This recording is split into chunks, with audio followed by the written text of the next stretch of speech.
Hi guys, welcome to Final Cut Bits. Today I just want to show you, if you don't know already, a default transition shortcut. It makes it really easy and how you can change the default transition really easily as well. And by the way, I'm Colin, this is Final Cut Bits, welcome to the channel. I hope you learned something from this channel, Right, let's get straight into it. Alright, so default transition is by default the cross dissolve. Alright, I'm sure you know that anyway. You press Command T, alright? Command T. This one is saying there's not enough space on the end to add a transition because it adds a bit more. So we just by adding the transition there, we'll zoom in. It's probably overlapped over some footage. We've lost a bit of footage there.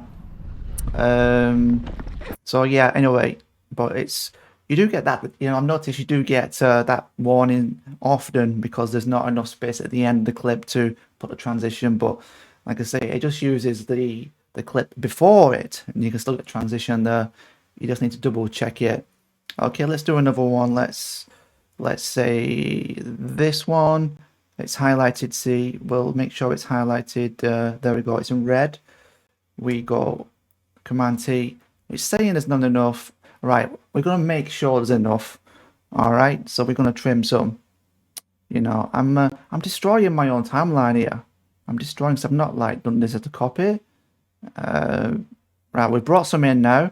We brought it in a bit, so now I've got enough for the transition. So now I highlight it again. And by the way, yeah, when it was red, it meant there's not enough space at the end. But now it's yellow. Yellow is your ka-ching. It's fine. So yeah, now it's highlighted. We press Control T, Command T, sorry, Command T, not Control T. And now the fade, the transition is there, see? And that fades at that end, just like that, into the following clip.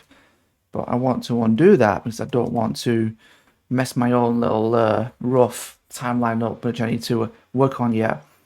Okay, and how to change to another one. I'll change default transition because you don't always want the cross dissolve as your default. So you go to your transition section here, just so we go to lights. You may want the flash, so you just right click, make default. All right, lens flare. Right click, make default. I'm not going to do it because I don't want to mess anything up because I'm happy with the cross dissolve as default. Like the cross dissolve is this one, I believe. Ironically, it's still saying make default when it already is, I'm sure. But like I say, I don't want to mess anything up. I'm happy how it works.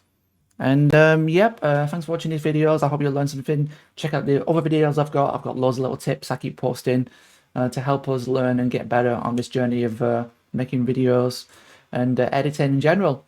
So until the next video, see you soon. Peace.